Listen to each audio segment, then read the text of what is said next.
Hi hello welcome back to Sree's vlogs. ഇന്ന് ഞാൻ കുറേ മാങ്ങ ആയിട്ടാണ് കേട്ടോ വന്നിരിക്കുന്നത്.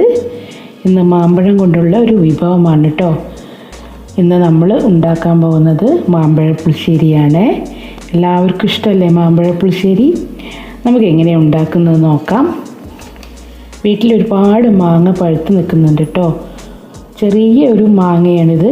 ഇവിടെ ഇതിന് ശർക്കരക്കൊട്ടൻ മാങ്ങ എന്നാണ് പറയുക. നിങ്ങളുടെ നാട്ടിൽ ഈ മാങ്ങയ്ക്ക് എന്താ പറയുക എന്നുള്ളത് ഒന്ന് കമൻറ്റ് ചെയ്ത് അറിയിക്കണേ. അപ്പോൾ മാങ്ങയൊക്കെ നന്നായി കഴുകി വൃത്തിയാക്കി അതിൻ്റെ തോലൊക്കെ നന്നായി കളഞ്ഞു വയ്ക്കുക. ഇനി അതിൻ്റെ കാമ്പൊന്ന് ചെത്തിയിട്ട് കൊടുക്കുന്നുണ്ട്. ഇനി നമുക്ക് ഒരു കുക്കറിലേക്ക് ഈ മാങ്ങയൊക്കെ ഇട്ട് കൊടുക്കാം.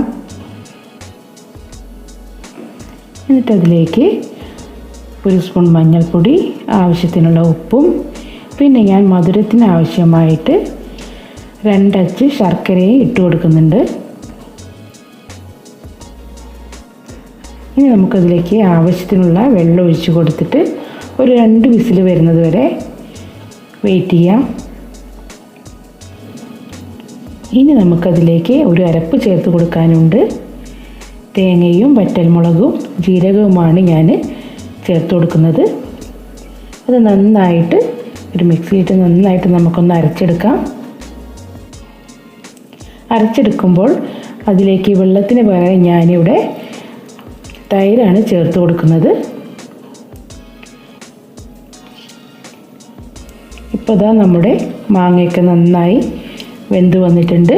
ഇനി നമുക്കതിലേക്ക് അരപ്പ് ചേർത്ത് കൊടുക്കാം.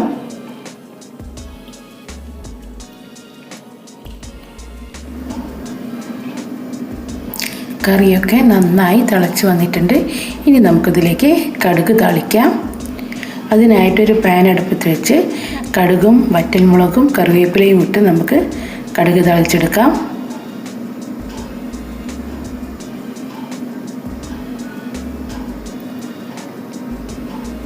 ഇനി നമുക്കത് കറിയിലേക്ക് ഒഴിച്ചു കൊടുത്ത് നന്നായി ഇളക്കി യോജിപ്പിക്കാം. നമ്മുടെ മാമ്പഴ പുളിശ്ശേരി റെഡിയായിട്ടുണ്ട്. എല്ലാവരും ഒന്ന് ഇതുപോലെ ഉണ്ടാക്കി നോക്കണേ. അതേപോലെ തന്നെ ഈ വീഡിയോ ഇഷ്ടമായാൽ ലൈക്ക് ചെയ്യാനും സബ്സ്ക്രൈബ് ചെയ്യാനും മറക്കരുത്. ഇനി അടുത്തൊരു വീഡിയോ ആയിട്ട് വരാം. ബൈ.